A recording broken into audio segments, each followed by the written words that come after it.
Hi hello வணக்கம் மக்களே, welcome back to my channel. நம்ம முத்து அலைஸ் காட்டாங்கிற ஒரு வெப் சீரிஸ் தான் பார்த்துக்கிட்டு இருக்கோம். நேற்று எல்லாருமே ஃபஸ்ட் எபிசோடு பார்த்துருப்பீங்க. டைம் வேஸ்ட் பண்ணாமல் நம்ம அப்படியே செகண்ட் எபிசோட கண்டினியூ பண்ணலாம். ஸோ பாடி இல்லாமல் ஒரு தலை மட்டும் கிடச்சிச்சு இல்லையா, ஃபாரன்ஸ்டிக் டீமுக்கு போலீஸ் ஆஃபீஸர்லாம் இன்ஃபார்ம் பண்ணிடுறாங்க. டாக் ஸ்குவாட்லாம் வந்துடுது. ஸோ வந்த டாகும் அந்த தலையை நோந்து பார்த்துட்டு கொஞ்சம் தூரம் வரைக்கும் ஓடுது. பார்த்தா அங்கே எதுவுமே தடையும் கிடைக்கல. அங்கே எங்கேயும் அலைஞ்சிட்டு அந்த டாகும் நின்றுதுன்னு விட்டுருங்க. இவங்களுக்கு எந்த தடையுமே கிடைக்கல, பாடி கூட கிடைக்கல, ஒரு ஃபிங்கர் பிரிண்ட் கூட இல்லை. என்னடா பண்ணுறதுன்னு யோசிச்சுட்டு இருக்காங்க. இப்படி நாய் பின்னாடியே போயிட்டு இருந்ததுல நம்ம இன்ஸ்பெக்டர் மட்டும் ஒன்று நோட் பண்ணுறாரு. அந்த மீன் டாலர் ரத்தக்கரையோட கிடக்கு. அதை நோட் பண்ணி அதை எடுத்து வைக்கிறாரு.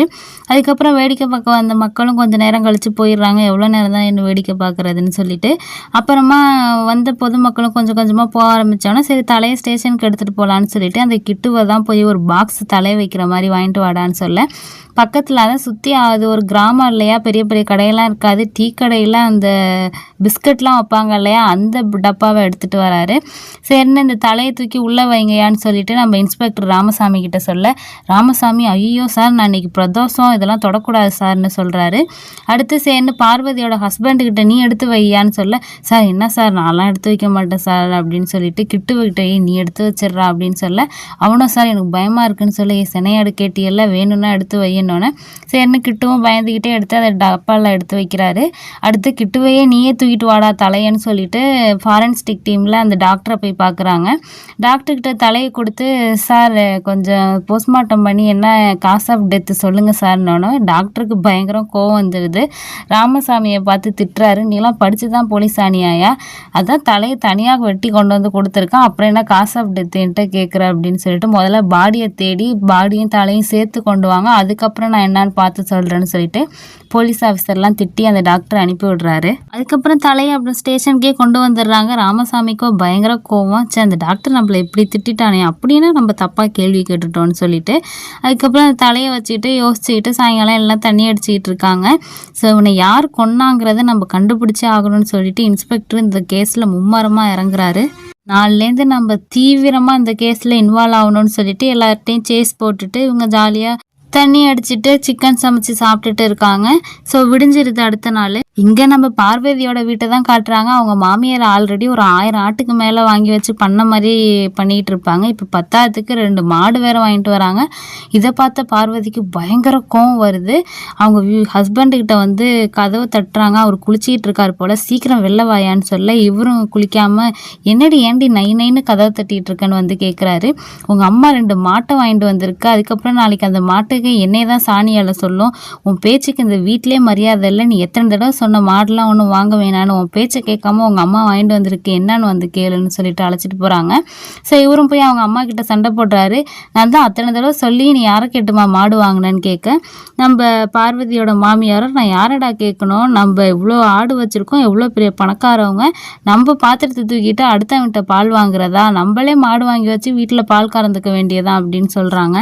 அது மட்டும் இல்லாமல் நீ யார் பேச்சை கேட்டுட்டு இப்படி ஆடுறங்கிறதும் தெரியும், நீ ஒன்றும் கவலைப்படாத, நான் ஒன்றும் உன் பொண்டாட்டியெல்லாம் சாணியில் விட்டுற மாட்டேன் அப்படின்னு சொல்ல, சரி என்ன இவங்க பிரச்சனையும் இதோட முடியுது. இருந்தாலும் பார்வதிக்கு பயங்கர கடுப்பு, மாடு வாங்கிட்டு வந்துட்டாங்க, எப்படியும் நாளைக்கு நம்மளை தான் சாணியால் வைப்பாங்கன்னு சொல்லிட்டு இங்கே ஒரு பக்கம் ஸ்டேஷனில் அந்த தலையை ஃபோட்டோ எடுத்து பிரிண்ட் எடுத்து எல்லா இடத்துலையும் ஃபஸ்ட்டு இவன் யாருன்னே தெரியல இல்லையா, அதை முதல்ல கண்டுபிடிக்கணும்னு சொல்லிட்டு ஊர்காரவங்கள்ட்ட எல்லாம் போய் கேட்டு பார்க்குறாங்க. உள்ளூரில் அவனை யாருமே தெரிலங்கிறாங்க. ஸோ அவன் இந்த ஊர்க்காரன் இல்லைன்னு தெரிய வருது. சரின்னு பக்கத்து ஊர்லாம் போய் விசாரித்து பார்த்துக்கிட்டு இருக்காங்க. பக்கத்தூரில் போய் விசாரிச்சும் யாரும் தெரிலனே தான் சொல்கிறாங்க. என்னடா இது, ஒரு நாளைக்கு மேலே அலைஞ்சிக்கிட்டோம், இன்னும் ஒருத்தர் கூட யாரும் இவனை தெரியும்னு சொல்லலையேன்னு சொல்லிட்டு இவங்களுக்கு அலைச்சல் தாங்க முடியல. சரின்னு ஒரு டீ கடையில் டீ குடிச்சிட்டு போகலான்னு வராங்க. சரி டீ குடிக்கிற கேப்பில் இங்கே இவ்வளோ பேர் இருக்காங்க, இங்கேயும் ஒரு தடவை கேட்டுடலான்னு சொல்லிட்டு டீ கடையில் உட்காந்துருக்க எல்லார்ட்டையும் ஃபோட்டோ காமிச்சு இவனை தெரியுமான்னு கேட்க, பார்த்த எல்லாருமே தெரியாதுங்கிறாங்க. ஆனால் ஒருத்தர் மட்டும் இந்த ஃபோட்டோவை பார்த்த உடனே ஏன் கேட்குறீங்க அப்படின்னு கேட்க, அப்போனா இவருக்கு தெரிய வாய்ப்பு இருக்குங்கிறத இன்ஸ்பெக்டர் நோட் பண்ணிடுறாரு. ஏன் கேட்குறீங்கிற கேள்வியை கேட்டுட்டு அதுக்கப்புறம் எனக்கு தெரியாதுன்னு சொல்கிறாரு. ஸோ இதை நோட் பண்ண இன்ஸ்பெக்டரும் அப்படியே டீயை வாங்கிட்டு ஒரு பக்கத்தில் உட்காடுறாங்க. உட்காந்துட்டு, ஐயா உங்களுக்கு கண்டிப்பாக அந்த ஃபோட்டோவில் இருக்கிறது யாருன்னு தெரியும், அதனால் நீங்கள் கொஞ்சம் சொன்னீங்கன்னா எங்களுக்கு வசதியாக இருக்கும் ஏன்னு கேட்க, இவரும் நீங்கள் என்ன தேடினாலும் இவனை கண்டுபிடிக்க முடியாது சார்னு சொல்கிறாரு. ஐயா நாங்கள் ஏன் அவனை கண்டுபிடிக்க போகிறோம், அவன் ஆல்ரெடி செத்துட்டான்னொன்னே அந்த துண்டு போட்டவருக்கு பயங்கர ஆச்சரியமாக இருக்குது. என்னது செத்துட்டானா அப்படின்னு சொல்லிட்டு ஷாக் ஆகுறாரு. இவன் பேர் முத்துன்னு சொல்லிட்டு அந்த வயசான நபரை சொல்கிறாரு. இவனை முதல்ல நீங்கள் எங்கேயா பார்த்தீங்கன்னு சொல்லிட்டு இன்ஸ்பெக்டர் கேட்க, அந்த மீசக்காரரோ நான் போன ஒரு 5 வருஷத்துக்கு முன்னாடி ஒரு திருவிழாவில் கடைசியாக பார்த்ததுன்னு சொல்லிட்டு அப்போ நடந்ததை எக்ஸ்பிளைன் பண்ணிகிட்டு இருக்காரு. 2014 இவங்க ஊரில் ஒரு திருவிழா நடந்துச்சான். அப்போ வந்து திருவிழாக்கு எப்போதுமே ஆடலும் பாடலும் நிகழ்ச்சி நடக்கும் போல் அந்த நிகழ்ச்சிக்காக அந்த ஊர்க்காரவங்க புக் பண்ணது தான் கண்மணி நாட்டிய குழு. அந்த குழுவிலேருந்து டான்ஸ் ஆடுற பொண்ணுங்க எல்லாருமே வருவாங்க. அந்த பொண்ணுங்களுக்கு பாதுகாப்பாக தான் நம்ம முத்து இந்த வேலையில் இருந்திருப்பார். ஸோ கூட்டத்தில் அந்த பொண்ணுங்க இறங்கி வரப்போ அவ்வளோ பசங்க தள்ளு முள்ளிக்கிட்டு வரானுங்க. வர வழியில் பார்த்தா பொண்ணுன்னு நினச்சி நம்ம முத்துவோட இடுப்பெல்லாம் கிள்ளி வச்சுருக்காங்களாம். ஸோ ஆடலும் பாடம் ஆட வந்த பொண்ணுங்களும் என் இடுப்பையுமே கிள்ளி புண்ணாக்கிட்டாங்க அப்படின்னு சொல்லி பேசிக்கிட்டு இருக்காங்க. ஸோ இவ்வளோ வெறி பிடிச்ச அந்த ஆண்கள்கிட்டேருந்து இந்த டான்ஸ் ஆட வந்த பொண்ணுங்களை பாதுகாக்கிறதுக்காக தான் இவர் இந்த நாட்டிய குழுவில் வேலைக்கு இருக்காரு. ஸோ அப்படி தான் அந்த மீசக்காரர் வந்து இவங்க ட்ரெஸ் மாற்றுறதை பார்க்கலாமேன்னு சொல்லிட்டு அந்த ரூம் ஜன்னல் வழியாக அவரோட கூட்டாளியோட எட்டி எட்டி பார்த்துக்கிட்டு இருந்திருப்பாரு. அப்போ தான் இந்த மீசக்காரர் இன்ஸ்பெக்டர்கிட்டையும் சொல்கிறாரு, என் ஒய்ஃப் இறந்து 10 வருஷம் ஆச்சு சார். அப்பப்போ இந்த மாதிரி திருவிழாக்கு வர நாட்டிய பெண்கள்கிட்ட காசு கொடுத்து கூட்டிகிட்டு போயிட்டு வருவேன் அப்படின்னு சொல்லிக்கிட்டு இருக்காரு. அது மாதிரி தான் அன்னைக்கு நான் அதை பார்த்துக்கிட்டு இருந்தபோது முத்துவும் வெளில வந்தார்.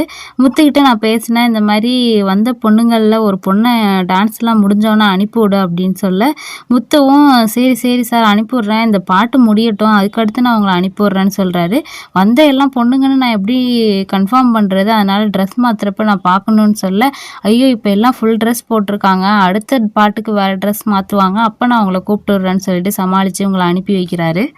சரின்னு இந்த முத்துவும் முத்துவோட கூட்டாளியும் அங்கேருந்து கிளம்புறாங்க. இந்த பாட்டு எப்படா முடியும், அடுத்த பாட்டுக்கு முத்து கூப்பிட்றான்னு சொல்லியிருக்கானேன்னு சொல்லி வெயிட் பண்ணிகிட்டு இருக்கும்போது திடீர்னு பார்த்தா அந்த திருவிழாவில் கலவரம் வெடிக்குது.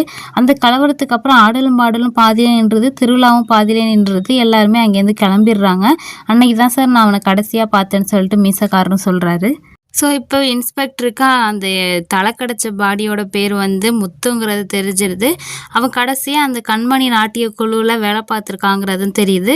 அந்த மீசக்கார்ட்ட விசாரிக்கிறாங்க, அந்த நாட்டிய குழு எந்த ஊர்லேருந்து வந்தவங்கன்னு கேட்க, அவங்க வந்து மதுரை தெப்பக்குளத்துக்கு பக்கத்துலேருந்து வந்தவங்க சாருங்கிறத சொல்கிறாரு. ஸோ அந்த நாட்டிய குழுவோட தலைவரையோ இல்லை அந்த நாட்டிய குழு இருக்க இடத்துல போய் விசாரித்தா மேற்கொண்டு டீட்டெயில் கிடைக்கலான்னு சொல்லிட்டு நம்ம அடுத்து நாட்டிய குழுவை போய் பார்க்கலாம் அப்படின்னு சொல்லிட்டு இன்ஸ்பெக்டரும் பார்வதியோட ஹஸ்பண்டும் கிளம்புறாங்க. இதுக்கு இடையில வந்து பார்வதியோட ஹஸ்பண்டும் ஒரு ஹோட்டலில் சாப்பிட்றதுக்காக வந்திருக்காங்க.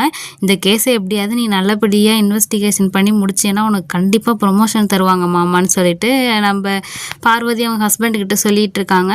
சாப்பிட்டு முடிச்சுட்டு ஹோட்டலில் பில்லு கொடுக்கும்போது பார்வதி வந்து அந்த நோட்டீஸ் அந்த ஓனர்கிட்ட காமிச்சு, ஐயா இந்த நோட்டீஸில் இருக்கவரை இதுக்கு முன்னாடி நீங்கள் பார்த்துருக்கீங்களான்னு கேட்க, அந்த ஓனரும் இவர் எப்படி நான் மறப்பேன், இவர் தான் என்னோட பெரிய முதலாளின்னு சொல்கிறாரு. இவங்களுக்கு பயங்கர ஷாக்கு. இந்த ஹோட்டல் ஓனர் வந்து மேற்கொண்டு கதையை சொல்ல ஆரம்பிக்கிறாரு.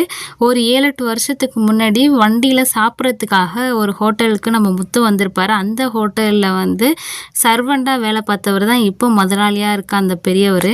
சாப்பிட வந்தவர் 2 புரோட்டாவும் ஒரு ஆம்லேட்டும் கேட்டிருப்பாரு. அப்போ அந்த ஓனர் வந்து இந்த பெரியவர்னு கூட பார்க்காம பயங்கரமாக திட்டி வேலை வாங்குறாரு.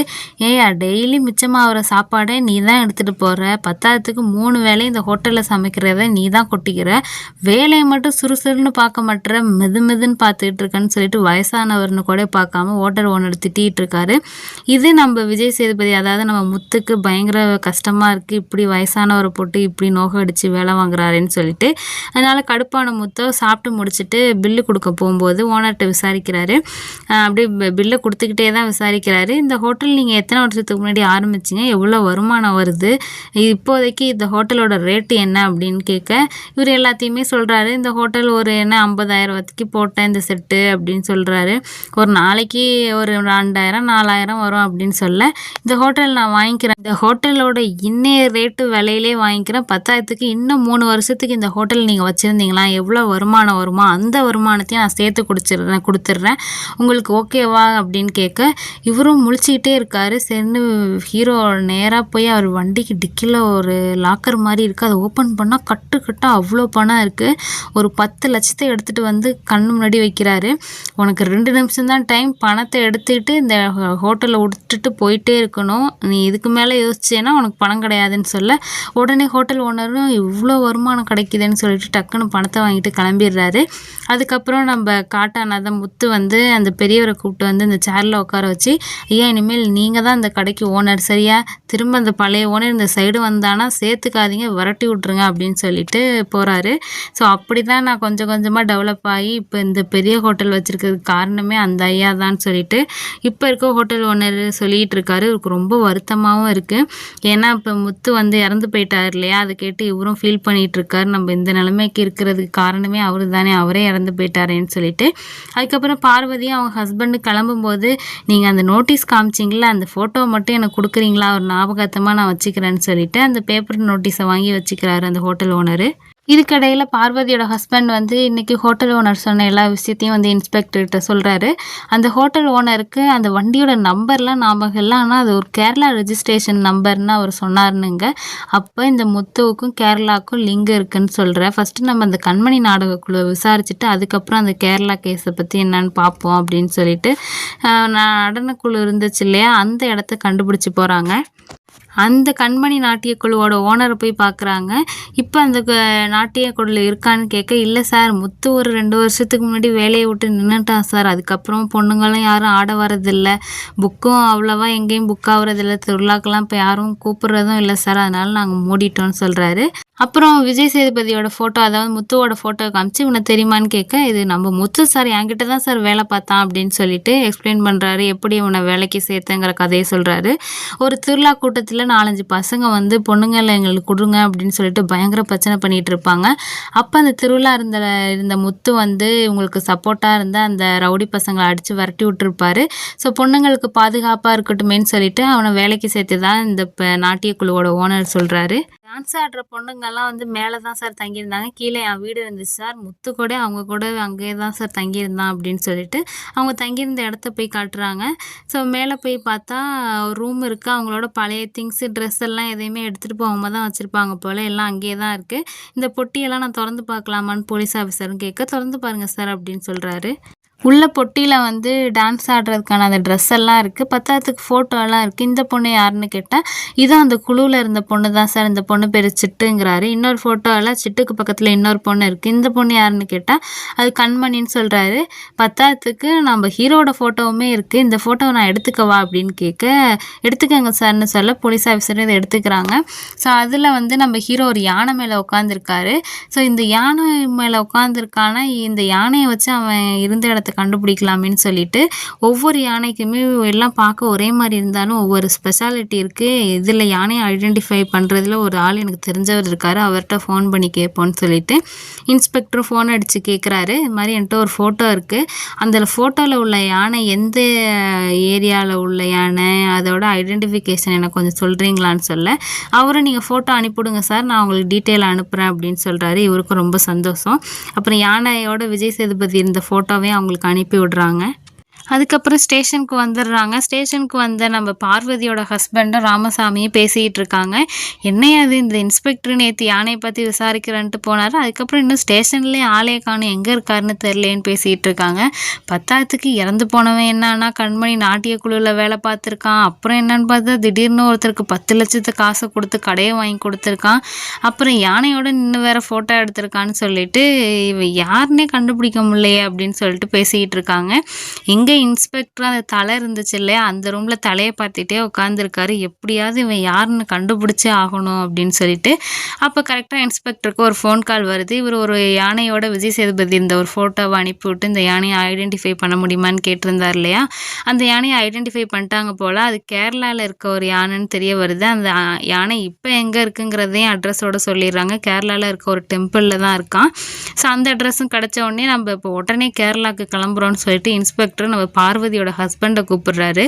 பார்வதியோட ஹஸ்பண்டும், சார் என்ன சார் இந்த டயத்தில் எப்படி சார், இப்போ வந்து ஆடுங்களுக்கெல்லாம் சென ஊசி போடுற டைம் வந்துருச்சு சார், என்னால் வர முடியாது சார்னு சொல்ல, சரின்னு ராமசாமியை கூப்பிடுறாரு. நீனும் நானும் போயிட்டு வரலாயான்னு சொல்லிட்டு. இதோட செகண்ட் எபிசோடு முடியுது. நாளைக்கு தேர்ட் எபிசோடு பார்ப்போம்.